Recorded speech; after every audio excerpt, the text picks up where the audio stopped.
സമീപസ്ഥരും വിദൂരസ്ഥരുമായി Shalom T V ഈ സമയം കർത്താവിൽ പ്രാർത്ഥനാപൂർവം ശ്രമിച്ചുകൊണ്ടിരിക്കുന്ന എല്ലാവരെയും, എല്ലാ ദൈവമക്കളെയും ഓർത്ത് നിമിഷം പ്രാർത്ഥിക്കുന്നു. നല്ലവനായ ഈശോയെ, നിങ്ങൾക്ക് വചനം നൽകി. ഐസയ 54 വെളിപ്പെടുത്തും പോലെ ക്ഷീണിതനെ വാക്കുകൊണ്ട് വിശ്രാന്തി നൽകാൻ ദൈവമായ കർത്താവ് ഒരു ശിഷ്യനെ എന്ന പോലെ എന്നെ അഭ്യസിപ്പിച്ചു. കർത്താവ് എല്ലാ അഭിഷിക്തരെയും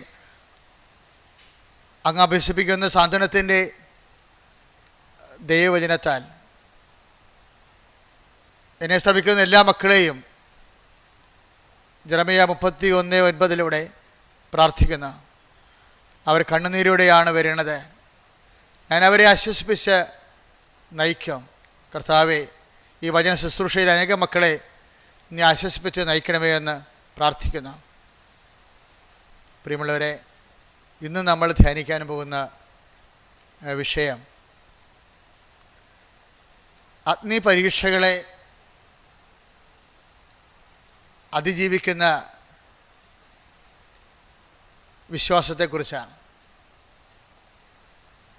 എനിക്ക് ആമുഖമായി തന്നെ പറയാനുള്ളത്, അഗ്നി പരീക്ഷകളെ അതിജീവിക്കുന്ന വിശ്വാസം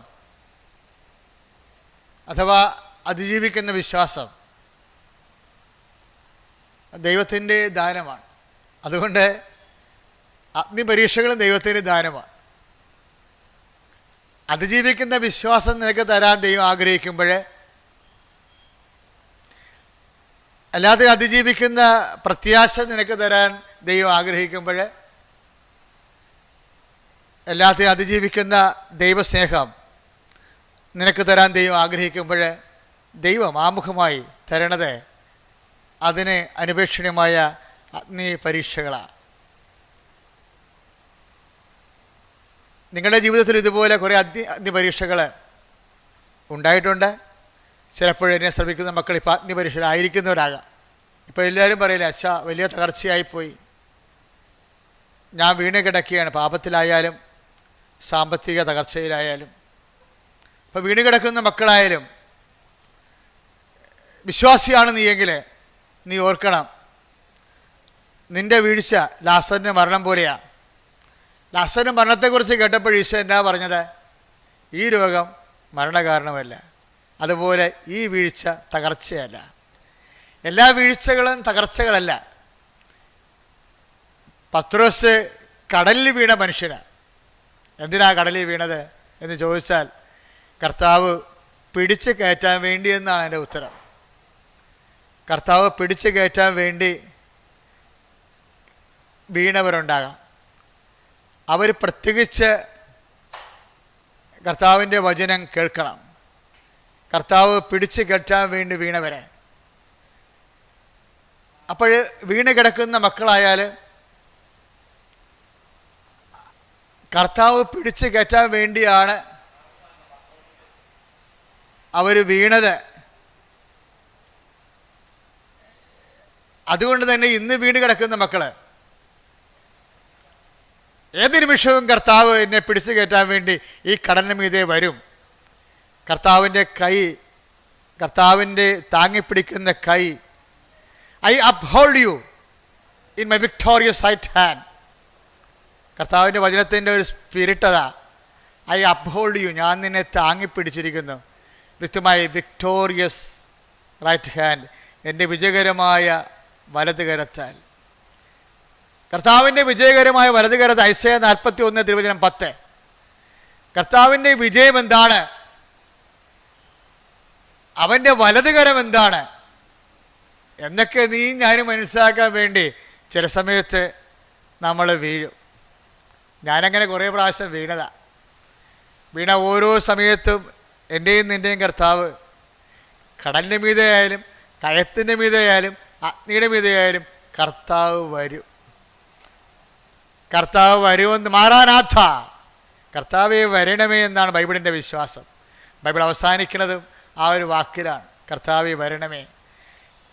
എൻ്റെ പ്രതിസന്ധികളിലായാലും എൻ്റെ കണ്ണീരിലായാലും എൻ്റെ കടത്തിലായാലും. ഈ ദിവസങ്ങളിൽ ഒരു സഹോദരി ഒരു സാക്ഷ്യം പറഞ്ഞു. അവൾ ഇപ്പം നിങ്ങൾ കേൾക്കാൻ പോകുന്ന പോലെ ഉടമ്പടി പ്രാർത്ഥനയിൽ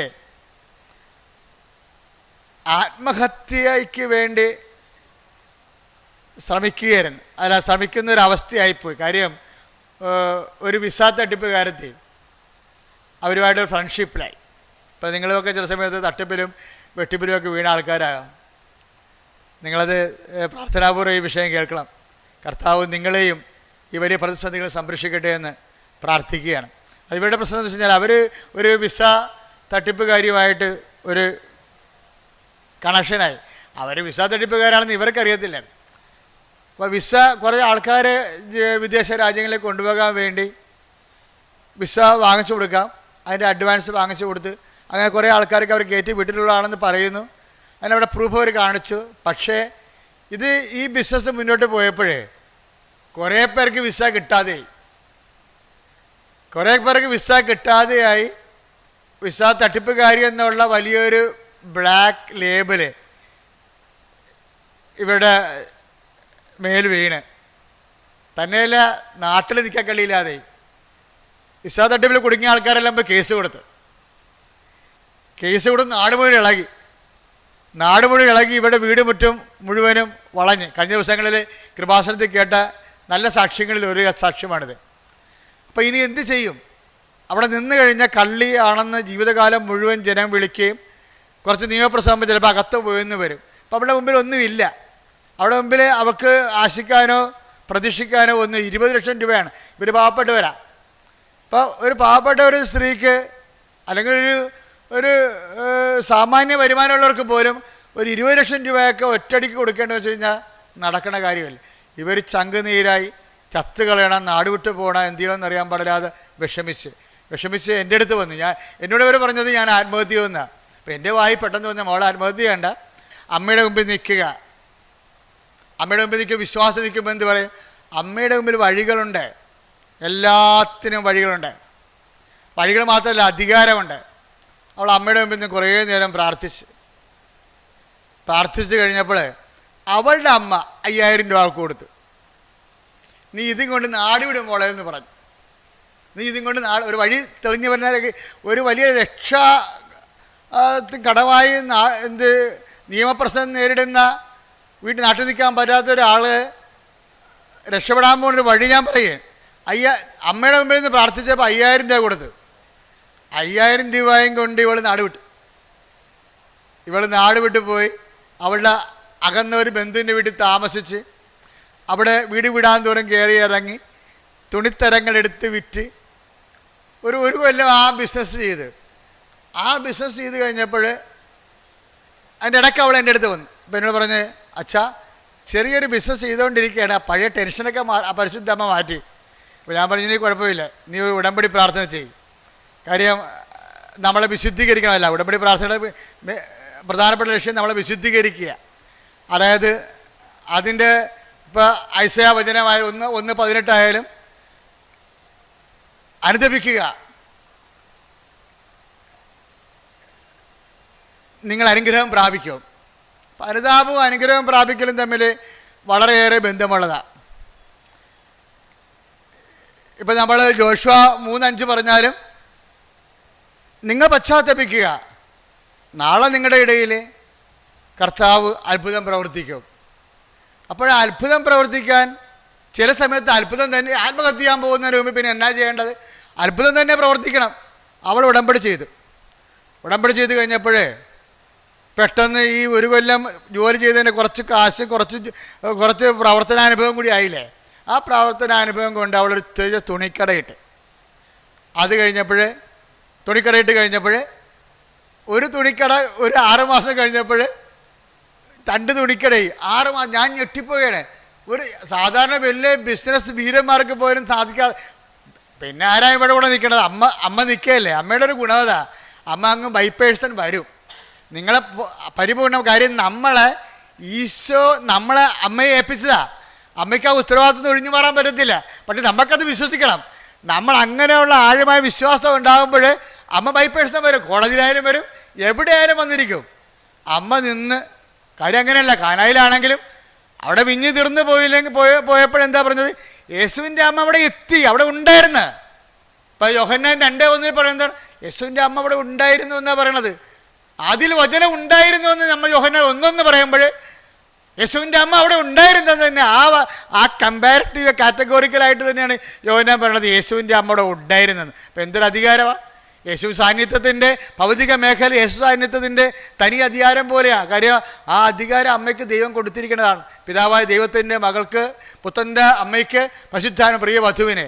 അതുകൊണ്ട് ഉടമ്പടി പ്രാർത്ഥന ചെയ്ത് കഴിഞ്ഞപ്പോൾ പിന്നെ 2 തുണിക്കട കൂടിയായി. ഇപ്പം സാക്ഷ്യം പറഞ്ഞപ്പോൾ എത്രയാണെന്നറിയാവോ? സാക്ഷ്യം പറയുന്ന മുമ്പ് ആ 20 ലക്ഷം കടം മുഴുവൻ അവൾ വീട്ടി. 20 ലക്ഷം മുഴുവൻ കടം അവൾ വീട്ടി. ഇപ്പോഴ് എറണാകുളത്തൊരു തുണിക്കട ഇട്ടിരിക്കണേ. ഞാൻ ഇങ്ങനെ ഭൗതിക പുരോഗതിയെക്കുറിച്ച് പറയുകയല്ല, മറിച്ച് ഒരു മനുഷ്യന് ആത്മഹത്യക്ക് വീണ് പോകുമ്പോൾ രക്ഷിക്കാനാവാത്ത വിധം എൻ്റെ കരം കുറുകെ പോയിട്ടിരുന്ന കർത്താവിൻ്റെ വചനമില്ലേ? ആ വചനത്തിന് ആകാശം കടന്നു പോയാലും ഭൂമി കടന്നു പോയാലും 21:34 ലൂക്കായുടെ സുവിശേഷം അതിന് മാറ്റം ഉണ്ടാകത്തില്ലെന്ന്. മാറ്റമില്ലാത്ത വചനമാണ് ആത്മഹത്യയിൽ നിന്ന് വീഴ്ചയെന്നും നമ്മൾ സംരക്ഷിക്കണം. അതുപോലൊരു സാക്ഷ്യമാണ് നമ്മളിപ്പോൾ കേൾക്കാൻ പോകുന്നത്.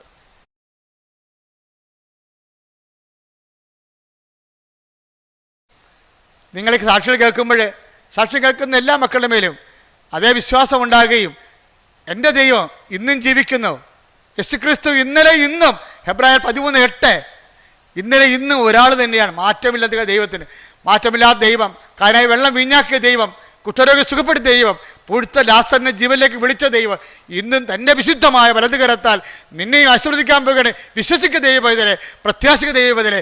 1 പത്രോസിൻ്റെ 1:7 നമ്മൾ വായിച്ചതാണ്. എന്താ വായിച്ചത്? അഗ്നിപരീക്ഷകളെ അതിജീവിക്കുന്ന വിശ്വാസം.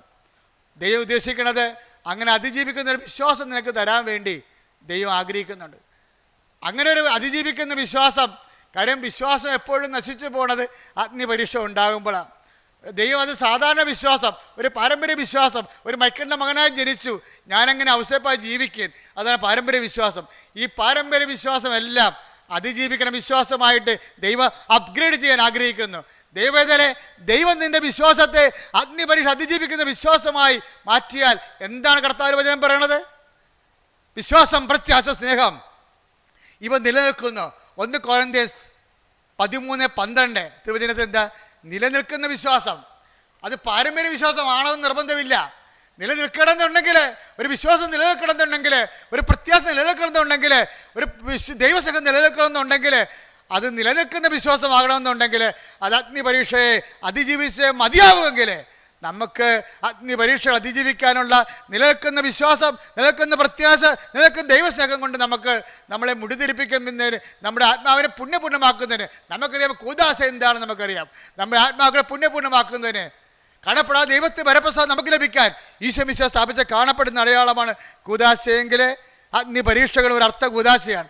അതിലൂടെ കാണപ്പെടാത്ത ദൈവവിശ്വാസം, കാണപ്പെടാത്ത പ്രത്യാശ, കാണപ്പെടാത്ത ദൈവസ്നേഹം നമ്മളിലേക്ക് ആത്മാവിനെ സ്വരുക്കൂട്ടിക്കൊണ്ട് ആത്മാവിനെ പുണ്യപൂർണ്ണമാക്കി ഉപരി മഹത്വത്തിന് വേണ്ടി ദൈവം നമ്മളെ തിരഞ്ഞെടുക്കുകയും ഈ അഗ്നിപരീക്ഷയിലൂടെ അതിജീവിക്കുന്ന വിശ്വാസത്താൽ നിത്യം നിലനിൽക്കുന്ന സ്വർഗരാജ്യത്തിലേക്ക്, ദൈവരാജ്യത്തെ പൈതലാകാൻ വേണ്ടിയുള്ള തിരഞ്ഞെടുപ്പാണ് നമ്മൾ സകല സാഹചര്യങ്ങളുടെ അഭിമുഖീകരിക്കണമെന്ന് മനസ്സിലാക്കിക്കൊണ്ട് നമുക്ക് പ്രാർത്ഥനാപൂർവ്വം ഈ സാക്ഷ്യം പ്രവേശിക്കുകയും